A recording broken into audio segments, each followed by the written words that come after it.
Cues expert में आप सभी का स्वागत है। यह एनटीपीसी प्रैक्टिस सेट का 5वां सेट है जो आप लोग के लिए चलाया जा रहा है। इस सेट के मदद से आप BPSC, teacher, SSC, Bihar police, NTPC, MTS और रेलवे संबंधित जितनी भी परीक्षा है उसका तैयारी आप अच्छे ढंग से कर पाएंगे।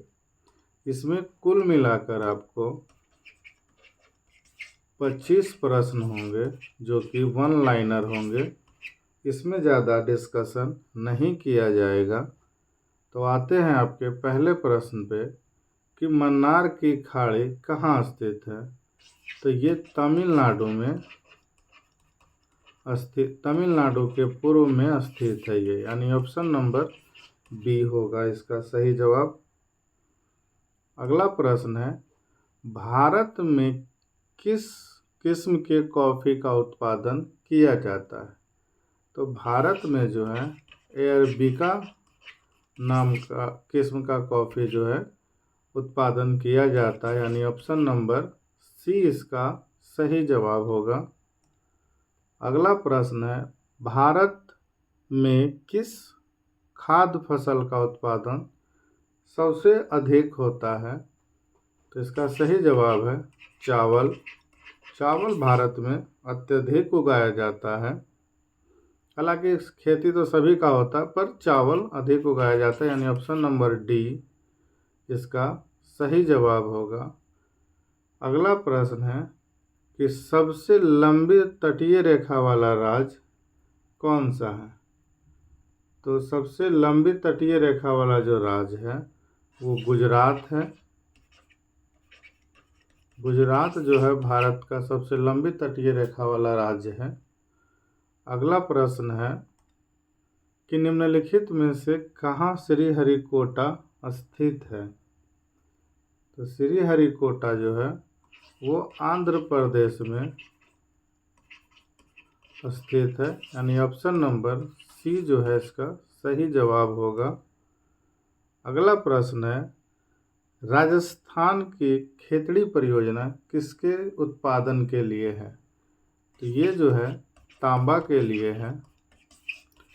तांबा के लिए खेतड़ी परियोजना चलाया गया था।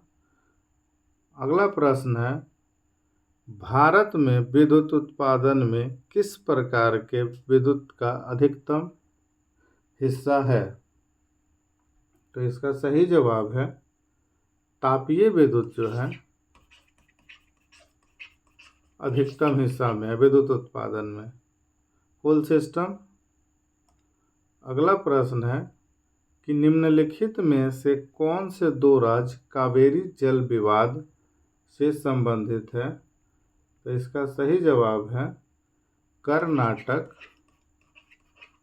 और तमिलनाडु, यानी ऑप्शन नंबर ए जो है इसका सही जवाब है। अगला प्रश्न है, निम्नलिखित में से किसके पास कोई उपग्रह नहीं है। तो शनि के पास तो है, शनि के पास है, दूसरा सबसे अत्यधिक है। और मंगल के पास भी है, मंगल के पास भी, यानी कि बुध और शुक्र के पास जो है, बुध और शुक्र के पास कोई उपग्रह नहीं है। इसलिए आंसर जो होगा वो ऑप्शन नंबर बी होगा। संपत्ति के मूल अधिकार पर प्रतिबंध किस अनुच्छेद के आधार पर लगाया जाता है। तो इसका सही जवाब है आर्टिकल, यानी कि अनुच्छेद जो 14 के अनुसार जो है संपत्ति के मूल अधिकार पर प्रतिबंध लगाया जाता है, यानी ऑप्शन नंबर ए जो है इसका सही जवाब है।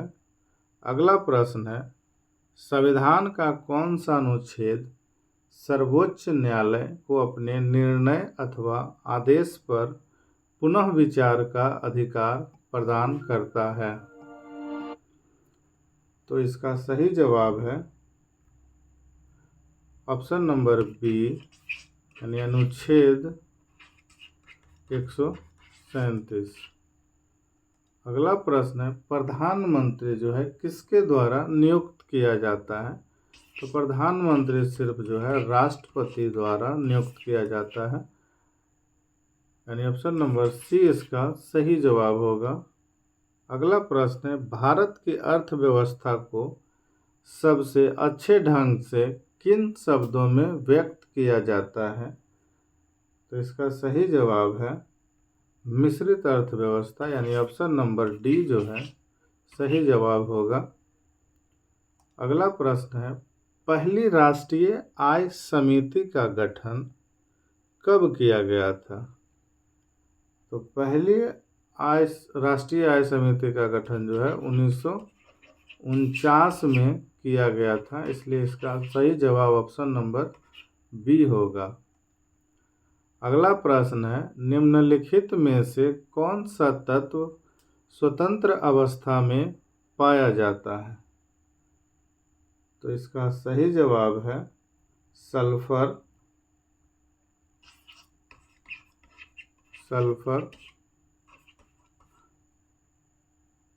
यानी आंसर इसका जो होगा वो डी होगा।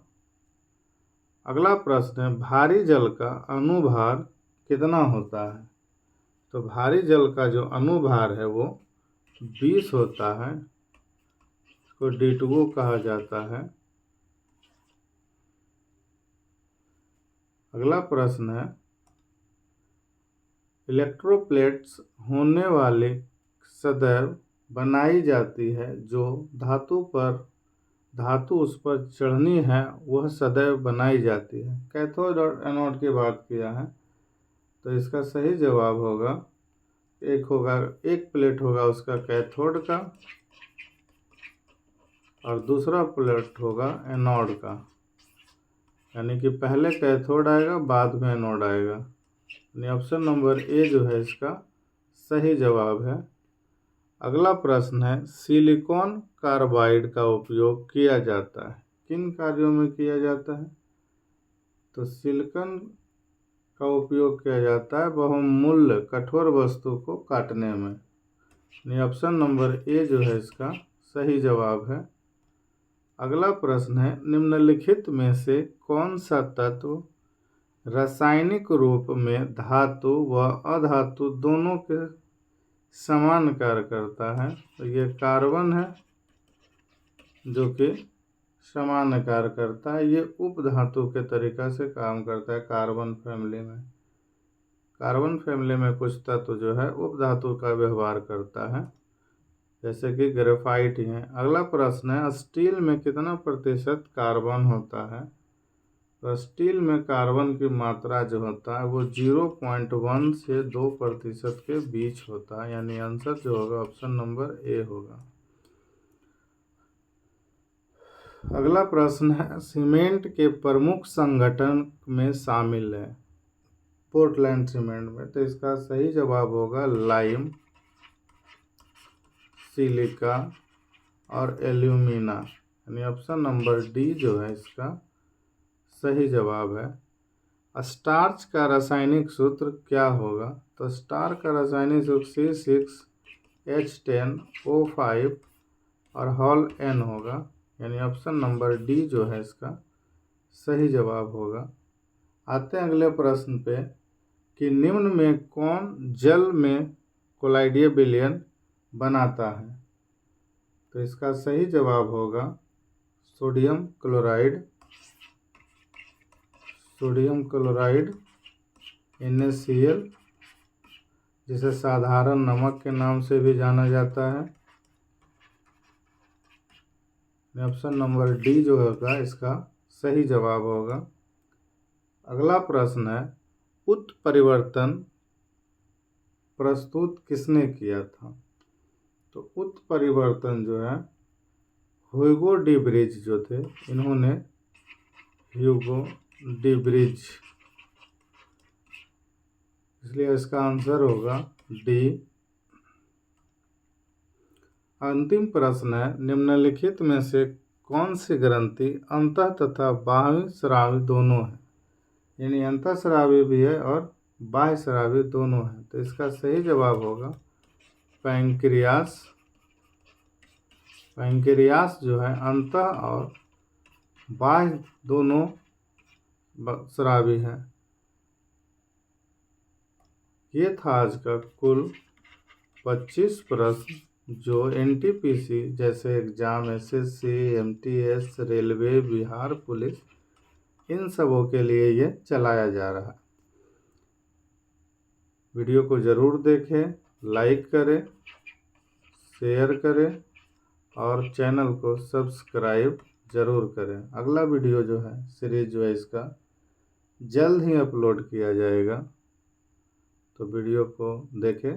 धन्यवाद।